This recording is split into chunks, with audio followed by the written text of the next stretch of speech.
C'est pas une vidéo qui fera beaucoup de vues, mais c'est une vidéo qui me fait plaisir à tourner. On a eu l'épisode 1 la semaine dernière par rapport à l'immobilier en vrac que je suis en train de produire par rapport au livre de Robert Greene, 365 lois. Et ceux qui me suivent ont dû voir des shorts un petit peu défiler sur leur fil et des notifications arriver.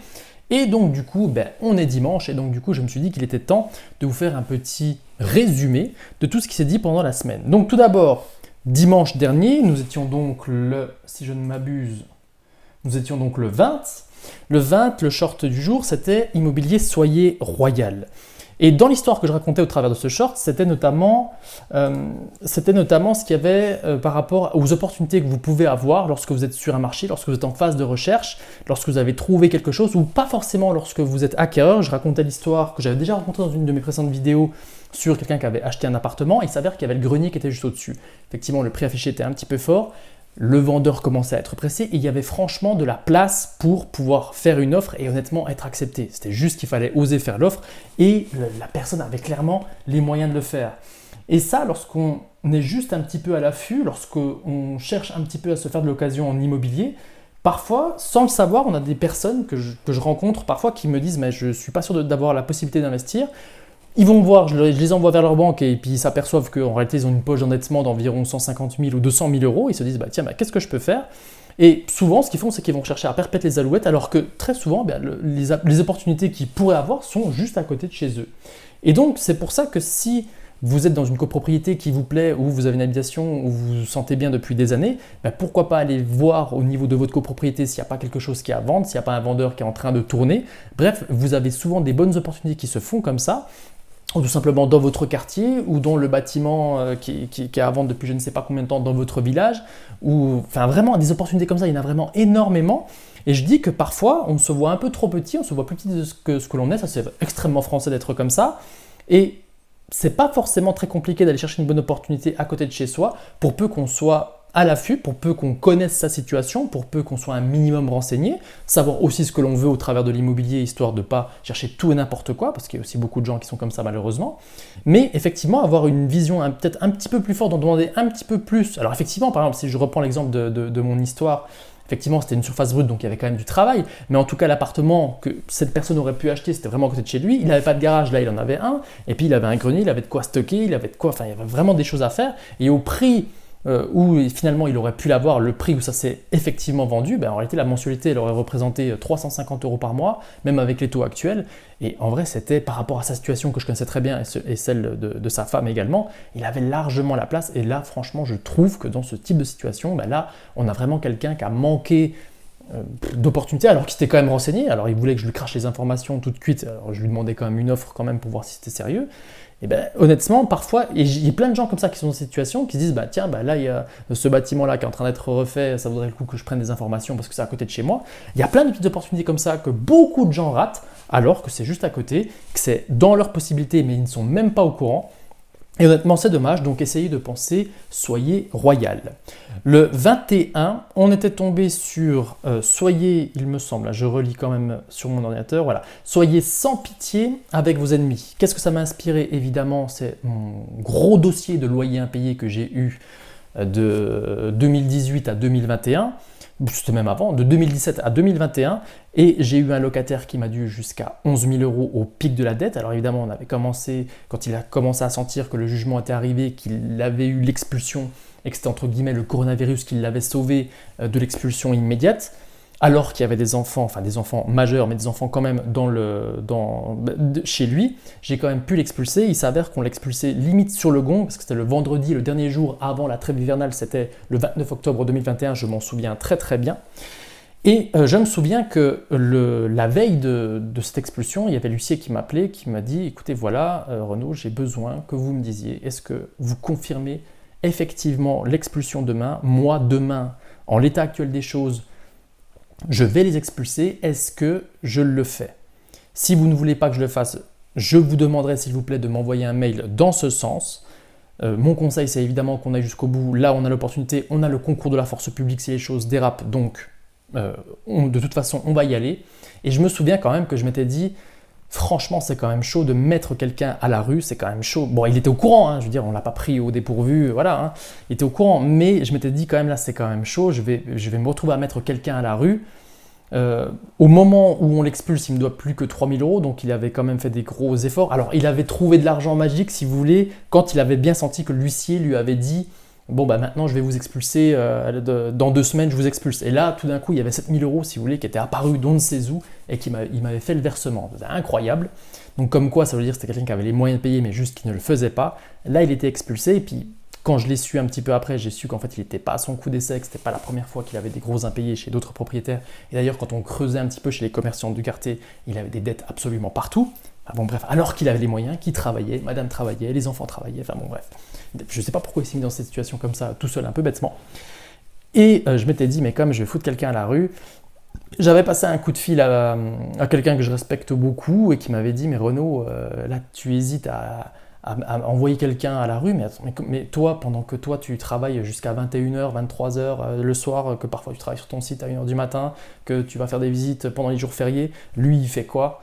Pendant que toi tu as reprovisionné le compte je ne sais combien de fois pour tout simplement que la banque soit payée, et pas que tu aies d'histoire, enfin, eux ils ont fait quoi? Quand tu as fait des relances, quand tu as trouvé le numéro de madame, des enfants, que tu les as appelés, le monsieur avait bloqué tous les numéros pour pas que tu puisses les joindre, enfin, Renaud, il n'y a pas de pitié à avoir. Donc, sois sans pitié avec tes ennemis. Pour le coup, là, il se comporte comme un de tes ennemis. Donc, tu as l'opportunité de le dégager de ta vie, fais-le. Et le comble de cette histoire, c'est qu'aujourd'hui, c'est la stricte vérité. D'ailleurs, pour ceux qui ne me croient pas, la prochaine fois, je vous enverrai un chèque de l'huissier, parce qu'on arrive à lui tirer sur les comptes. On est en 2025. On arrive à tirer sur ses comptes. Aujourd'hui, ça fait 3 ans que c'est le cas, on arrive à tirer sur ses comptes et puis en gros, si vous voulez, je touche 300 € tous les trimestres, en gros 100 € par mois sur la vieille dette qu'il me doit. Donc vous voyez, la procédure est toujours en cours et ça se trouve, j'avais fait le calcul, il aura épuré sa dette d'ici une dizaine d'années, quoi. Mais en tout cas, voilà, sans pitié, donc c'est ce que ça m'avait inspiré. En tout cas, le loyer impayé, c'est quelque chose qui m'est arrivé. Je m'en suis sorti, je trouve plutôt pas mal. Je suis un cas d'impayé qui est pas mal. L'huissier qui m'avait raconté ça, il m'avait dit, vous savez, franchement, vous pouvez, vous avez été malin, vous avez quand même pu récupérer beaucoup de dettes. Chez beaucoup de gens, on ne cherche pas spécialement à recouvrer la dette, on cherche juste à récupérer l'appartement et on fait en sorte de ne pas trop énerver les locataires mauvais payeurs pour pas qu'ils saccagent l'appartement avant de partir. Donc c'est pour vous dire un petit peu dans le pays dans lequel on est. Donc là, effectivement, moi je m'en suis bien sorti. D'ailleurs, pour la petite histoire, j'ai aussi eu une affaire de squat que j'ai réussi à régler en 48 heures. Mais bon, bref. Le 22 avril, la leçon du jour, c'était semer le doute. Et donc, moi, ce que ça m'avait inspiré, c'était le doute que l'on a aujourd'hui, notamment par rapport à tout ce qui est le doute au niveau du monde de l'investissement immobilier, du monde de l'investissement locatif en France à l'heure actuelle. Si vous voulez, on a le DPE qui est venu faire peur à énormément de personnes et notamment aux investisseurs. Pourquoi? Parce qu'effectivement, sous 9 ans, tous les logements qui ont une lettre G en DPE seront sortis du marché de location. Donc les investisseurs ont pris peur au travers de ça. En résidence principale, c'est encore autre chose, mais il y a de ça pas très longtemps, j'ai eu une personne qui m'a appelé, qui voulait faire une visite sur un appartement classé E. Et il s'avère qu'en réalité, cette personne, elle avait dit non, je ne viens pas visiter parce que votre logement est classé E, puis moi je compte vivre pendant 5 ou 6 ans dans cet appartement-là, et après je pense, le mettre en location, et s'il est en DPE E, je ne pourrai pas le faire sous 2034. Donc c'est pour vous dire que même pour les gens qui veulent faire des achats mixtes, ou en tout cas qui ont une idée de location au travers d'une résidence principale dans un premier temps, hésite là-dessus, c'est pour vous dire vraiment comme ce DPE fait peur au monde, donc comme l'État a semé le doute au travers de ça, le LMNP qui a évidemment pété. Et donc, quand on réintègre les amortissements suite à une exploitation, notamment, si vous avez fait des gros travaux, évidemment que ça change tout au niveau de vos stratégies de sortie. Donc, on a des investisseurs qui sont en train de sortir vraiment massivement parce qu'ils n'ont pas trop justement d'amortissement, puisqu'ils ont des belles plus-values latentes. Donc, on a vraiment l'État qui a vraiment secoué la machine, qui fait peur énormément aux débutants, au travers du DPE, au travers du LMNP, au travers de toutes les lois, des taxes foncières qui ont fortement augmenté. Bref, on a une fuite massive des investisseurs, ça je le dis régulièrement dans beaucoup de vidéos. Et donc, évidemment, qu'on a un État qui a, on ne sait pas trop pourquoi, fait du zèle par rapport à toutes les lois européennes et qui aujourd'hui a fait fuir les investisseurs et qui se plaint par ailleurs qu'il n'y a pas assez de logements à louer dans notre beau pays. C'est quand même un comble. Ma foi, c'est comme ça. Mais ça laisse de la place quand même pour des investisseurs, on va dire, plus aguerris, qui ont plus de connaissances en tout cas sur le sujet. Donc pour moi, effectivement, l'État a semé le doute, c'est la fuite, la grande fuite des investisseurs débutants, mais c'est aussi le grand renfort des investisseurs aguerris, parce qu'effectivement, j'ai beaucoup de personnes, des investisseurs, on va dire, plus vieux, qui ne comprenaient pas ce qui se passait notamment de 2019 à 2022, où eux ont fait exactement l'inverse, ils ont vendu des appartements pour refaire du cash. J'avais pas compris ce qu'ils faisaient alors que tout le monde était en train de charger. Et aujourd'hui, ils se remettent à l'attaque et franchement, il y a de la place pour les négociations, en tout cas avec tout ce qui se passe. Donc en gros, c'est la fuite des débutants pour le retour, entre guillemets, des plus aguerris, des investisseurs vieille école, donc du marché de l'investissement de papa, quoi, si vous voulez. Ensuite, nous avions donc le jour d'après, craignez le pouvoir de la contagion. Il me semble que c'était le 24, oui c'est ça, oui c'était le 24. Et donc, là où je veux en venir sur Craignez le pouvoir de la contagion, notamment dans ce livre-là, ce que ça m'a inspiré, c'était surtout que quand vous avez un projet, qu'il soit immobilier, professionnel, personnel, sportif, ce que vous voulez, faites gaffe à qui vous le dites. Moi, je me souviens que lorsque j'ai voulu me lancer dans l'immobilier, j'étais en colocation avec des amis et il s'avère qu'il y en avait un dans la colocation qui voulait aussi faire ça. On s'est dit, tiens, on va le faire ensemble et tout. Puis moi, je passais quand même vachement l'action. J'avais acheté une formation à la grande époque des formations en 2015. D'ailleurs, dites-moi en commentaire si vous voulez que je vous dise c'était qui. Si on va dire, tiens, on va faire autrement. Si j'ai plus de 100 likes sur cette vidéo, je vous dirai chez qui je me suis formé en 2015, au tout début de mon parcours d'investisseur immobilier. Et donc, lui, il n'avait pas fait ça. Moi, j'avais continué. Donc, les visites, je me suis formé, j'ai acheté une formation, j'ai fait des visites et je ne l'avais pas trop dit autour de moi. Je l'avais dit à ma colocation, évidemment. Je l'avais un peu dit à mes parents et j'ai vite arrêté de leur en parler parce qu'ils sentaient que, déjà, je leur avais dit que j'avais acheté une formation en ligne. Alors, déjà, à l'époque, ils avaient peur que je me sois fait arnaquer. Et donc, du coup, j'avais vite compris qu'il ne fallait pas que je le dise. Mais lui, non. Et donc lui, il l'a dit à sa compagne, il l'a dit à ses parents, il regardait beaucoup, et puis il avait un oncle qui était entrepreneur, puis qui regardait aussi beaucoup les informations, et donc du coup, il a dit, mais l'immobilier, mais c'est de la merde, mais surtout touche pas, fais rien du tout. Résultat des courses, moi je me suis retrouvé avec un patrimoine à un moment donné de plus de 15 appartements, et puis aujourd'hui j'ai un beau patrimoine, on va pas se mentir, et lui, il a juste sa résidence principale qu'il a achetée 6 ans après qu'on se soit parlé, quoi.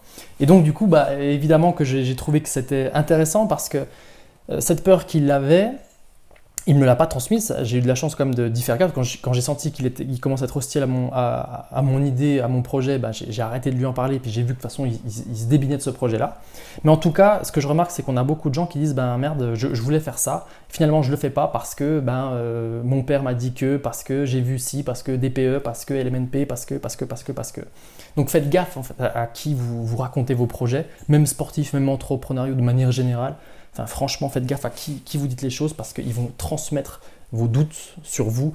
Pire encore, s'il y a vraiment les dernières personnes à qui vous devez le dire, aussi pareil, si vous êtes en entreprise, ne le dites pas à vos collègues.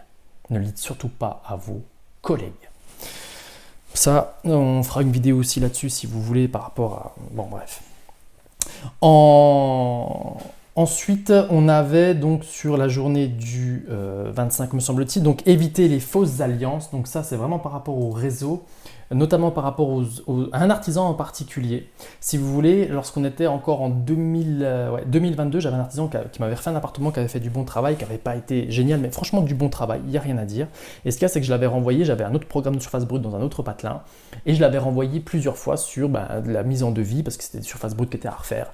Et il s'avère que cette personne, à chaque fois, je ne sais pas pourquoi, pourtant je lui disais, je voyais très bien comment il fallait faire et comment est-ce qu'il fallait amener le devis pour que, en gros, on soit aux alentours des 35-40 000 pour des surfaces brutes et pour qu'en plus il puisse closer correctement. Franchement, j'avais fait ces calculs, je m'y connais quand même un petit peu en travaux parce que j'en ai quand même fait beaucoup. Et à chaque fois, il me sortait des devis à 60 000 et il me faisait perdre mes dossiers carrément. J'avais carrément 2 personnes sur les 4 avec qui donc j'avais closé le deal. Donc du coup, on a fait les contrats de réservation, j'avais mes acquéreurs, il n'y avait plus qu'à faire le devis pour qu'ils fassent leur financement et tout. Et ce qu'il y a, c'est qu'il a fait ces putains de devis à 60 000 alors que c'était clair que la barre elle était à 45 et s'il était au-dessus de 45, ça pétait. Ce qu'il y a, c'est que non seulement son devis il a pété, mais mon dossier aussi. Parce que pourquoi j'avais fait le travail, on va dire, vraiment pour convaincre les gens d'acheter, j'avais vraiment fait. Pourtant, c'était des surfaces brutes, donc c'est très compliqué à vendre les surfaces brutes. C'est long en fait, c'est pas dur, c'est long, c'est très très long. Bon, bref. Et donc à chaque fois, ce qu'il y a, c'est que effectivement, il perdait ses devis parce que c'était facile de trouver moins cher et puis sur le même niveau de rénovation standard, si vous voulez. Et il s'avère que derrière, il me dit, mais attendez, mais si vous me recommandez quelqu'un comme ça veut dire que votre produit est pourrave. Donc ça veut dire que tout ce qu'on m'a raconté, c'est pourrave. Et j'ai eu, sur les 4 dossiers, j'en ai eu 2 qui ont claqué comme ça. J'ai dû recommercialiser alors qu'on avait fait le contrat de réservation avec le notaire. Donc vraiment, faut faire gaffe à qui est-ce que vous envoyez. Vous avez même parfois, moi j'ai perdu aussi un contact courtier comme ça à cause d'un acquéreur ce coup-ci. C'était quelqu'un qui m'avait dit qu'il avait largement les moyens. Et puis j'étais en train de mettre en place une relation avec un courtier. Je parle de ça pareil, c'était en 2022. J'étais en train de mettre en place une relation avec un courtier. Je lui ai envoyé 2 dossiers. Sur les 2 dossiers, il y en avait un où le gars il m'avait dit qu'il avait les moyens ou je sais pas quoi. Je l'envoie chez le courtier. Putain, mais catastrophe. Au final, il était en train d'être licencié. Il avait des crédits de pas possible. J'ai perdu ma crédibilité par rapport à ce courtier sur notamment un produit d'investissement parce qu'effectivement, sur le même programme, on avait quand même beaucoup d'investisseurs qui venaient. Ce qu'il y a, c'est qu'effectivement, j'ai envoyé sur 2 dossiers, j'en ai envoyé un comme ça, j'ai perdu complètement ma crédibilité. Pareil, lorsque vous êtes agent et que vous envoyez des acquéreurs, lorsqu'un acquéreur a un dossier qui pète, votre vendeur peut péter aussi parce que tout simplement, vous n'avez pas su faire correctement le tri sur les dossiers acquéreurs, et donc du coup ça présente des dangers. Donc du coup vraiment faites gaffe aux fausses alliances, notamment vous si vous êtes vendeur et que vous voulez vous mettre avec une agence, dites-vous bien que l'agence n'a pas forcément les mêmes objectifs que vous, parfois elle veut juste rentrer du mandat pour mettre des choses en vitrine, parfois faites vraiment gaffe à qui est-ce que vous recommandez, qui est-ce qu'on vous recommande, et attention, essayez vraiment de vous associer avec des personnes qui ont le même objectif que vous. Sous peine de quoi, c'est votre crédibilité locale ou plus globale qui peut en prendre un coup, donc essayez d'y faire gaffe. Ensuite, on avait investir avec audace. Donc sur l'audace, ça recoupe un petit peu le fait d'être soyez royal. Ce que j'ai envie de vous dire, c'est qu'en ce moment, on a vraiment de la place au niveau des négociations. Franchement, ne vous gênez pas. C'est ce que je remarque là, vu qu'on est en avril 2025. Je remarque qu'il y a des biens qui reviennent sur les 3 secteurs que je recherche en particulier. Et je vois qu'il y a des biens qui sont en train de revenir parce que ça ne s'est pas vendu il y a de ça quelques temps. Donc en ce moment, je vous assure que mesdames et messieurs les acquéreurs, investisseurs, investisseuses ou même résidences principales, en ce moment sur la négociation, il y a de la place. Alors oui, dans bien des secteurs, les prix affichés ne baissent pas forcément. Je vous garantis que les situations vendeurs, elles continuent à se dégrader. Et lorsque ça fait 3 printemps que vous n'arrivez pas à vendre, je vous garantis qu'une offre, ça fait réfléchir. Donc c'est pour ça, je lui dis parfois, mais une bonne offre placée au bon moment, de la bonne manière, vous pouvez faire des miracles et vous pouvez arriver à au prix qui vous convient. Mais ce qu'il y a, c'est que si vous ne faites pas l'offre, si vous n'allez pas faire la visite parce que le prix affiché n'est pas bon, eh bien, vous n'en saurez jamais rien et vous aurez peut-être beaucoup de regrets. Et peut-être que dans quelques années, vous regarderez sur la DVF, par exemple dans 3 ans, vous regarderez dans la DVF pour voir ce qu'il en est de ce bien qui vous avait plu, vous allez dire, celui-là il est vraiment pas mal. Vous allez voir que le prix, ça se trouve, il est plus bas que ceux pour lesquels vous seriez prêt à y aller. Donc du coup, vraiment, allez-y, allez faire des visites, allez rencontrer des agents immobiliers, allez faire des offres, allez vous renseigner avec les artisans, allez voir votre banque, faites les choses, allez-y, n'écoutez pas ce qu'on vous dit, essayez de vous renseigner, je ne vous dis pas de faire n'importe quoi, mais vraiment allez-y à un moment donné, en plus en ce moment, mais sans déconner, si vous avez une bonne situation financière, putain, mais il y a de la place quoi, donc, mais allez-y, foncez, franchement, renseignez-vous correctement sur les travaux, renseignez-vous correctement sur les DPE, faites-vous accompagner, prenez du conseil, et puis allez-y. Franchement, c'est maintenant qu'il y a des bonnes affaires à faire. C'était pas lorsqu'on était en pleine bulle immobilière en 2021 que tout le monde se jetait sur l'immobilier que c'est le moment génial d'acheter, quoi. Notamment surtout 2022-2023 quand on a commencé à avoir les taux qui sont repassés au plafond. Là, franchement, il y a des villes. À Paris, moi, il n'y a pas longtemps, j'ai discuté avec quelqu'un à Paris qui m'a dit, mais putain, sans déconner, il y a des décotes. Alors oui, les prix affichés, ils disent que ça a baissé effectivement de 10%, mais en réalité, sur les décotes qu'ils arrivent à obtenir, mais c'est beaucoup plus bas que ça, quoi. Donc allez-y, allez-y. Puis c'est les vases communicants, hein, les taux montent, les prix baissent, hein, c'est automatique. Donc si vous avez une bonne situation financière et que vous avez fait la fourmi pendant que les cigales ont continué à danser tout l'été, ne vous gênez pas, c'est à vous de danser maintenant. Bon, très bien. Ensuite, pour hier, donc du coup, le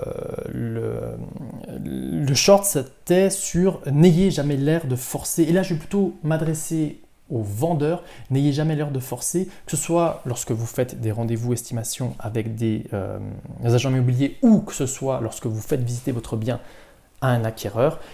N'essayez pas de montrer que vous avez fait, je sais pas moi, cette armoire-là sur mesure, que cette cuisine mobile pas, elle est absolument géniale, que vous avez pensé à ci, à ça, à ça. N'ayez pas l'air de forcer. Arrêtez. J'en vois régulièrement, rien que le vendeur, quand je vois comment est-ce qu'il me présente le bien, je me dis mais purée, alors lui, si jamais effectivement il ne prend pas un professionnel de l'immobilier, il va avoir des gros problèmes pour vendre. Ne forcez pas vos ventes, ne forcez pas vos visites. Enfin voilà, essayez de faire les choses avec naturel. Et pareil, où est-ce qu'on est mal à l'aise? On est mal à l'aise toujours sur les choses qu'on ne maîtrise pas. Et donc dans la mesure où vous donnez l'impression de forcer et que lorsqu'on va vous poser une question un peu piquante à laquelle vous ne vous attendiez pas, par exemple, ouais, cette couverture, vous l'avez changée il y a combien de temps? Il y a 30 ans, donc il va falloir la changer. Donc est-ce que vous avez pensé à faire un devis? Lorsque vous allez tomber sur une question qui va vous mettre un petit peu en difficulté, vous allez complètement craquer, vous allez dire n'importe quoi et vous allez perdre vos visites. Donc essayez d'être dans un premier temps sur le plan émotionnel et ensuite laisser les acquéreurs découvrir votre bien, tout simplement. Et essayez d'être le plus naturel possible sans être froid pour autant, parce qu'on a aussi les gens qui sont dans l'autre sens, qui sont froids comme des tombes, c'est chiant à mourir. Les gens, ils arrivent, les acquéreurs, ils rentrent chez vous, vous avez l'impression que vous les emmerdez. Bon, c'est pour ça d'ailleurs que les agents immobiliers n'aiment pas quand les vendeurs sont là lorsqu'ils font des visites avec les acquéreurs, tout simplement parce qu'on a l'impression de déranger. C'est pour ça que les agents immobiliers demandent aux vendeurs de partir, en tout cas le temps de la visite. Donc voilà, c'est un peu ça l'idée, n'ayez jamais l'heure de forcer. Dans le livre là, c'était par rapport à la sprezzatura. Qu'est-ce que c'est que la sprezzatura en Italie? En gros, c'était le fait d'essayer de s'habiller correctement, d'avoir une forme de nonchalance dans la façon de s'habiller, mais en réalité les gens qui pratiquaient la sprezzatura prenaient des heures à s'habiller, mais essayaient de mettre du soin à montrer qu'en fait c'est naturel, que c'est facile, alors qu'ils sont apprêtés au dernier degré, mais ils se sont donné une aire de je me suis habillé vite fait, alors que non, ils y ont passé vraiment des heures. Bon bref, n'ayez jamais l'air de forcer, en tout cas en vente, c'est ce qui fait que ça peut vous faire capoter. Voilà, j'espère que cette seconde vidéo de l'immobilier en vrac vous a plu. N'hésitez pas à me dire ce que vous en pensez dans les commentaires. Sachez que j'ai bien compris qu'il y en avait beaucoup d'entre vous qui m'avaient dit que les shorts, vous n'aimiez pas spécialement ça. Je vais les continuer, je vous avoue que j'aime bien faire ça. Alors oui, ils ne marchent pas mes shorts, hein, je vois bien là, je vois bien les chiffres. Ils ne marchent pas, ils font 1000 vues à chaque fois, mais je m'en fous. Franchement, j'aime bien le faire. Ça me fait plaisir, ça me détend, ça me sort un petit peu, ça me fait réfléchir par rapport à tout ce qui se m'est arrivé, ça m'oblige à lire. Enfin bon, bref, j'aime bien faire ça. J'aime bien faire la vidéo que je viens de vous rédiger parce que là, j'ai besoin de faire de montage, je ne vais rien faire du tout, ça va être balancé comme ça. Donc n'hésitez pas à me dire ce que vous en pensez dans les commentaires. J'ai toujours le groupe d'entraide sur WhatsApp, donc n'hésitez pas, c'est parfaitement gratuit, hein. Il y a juste à rentrer son mail.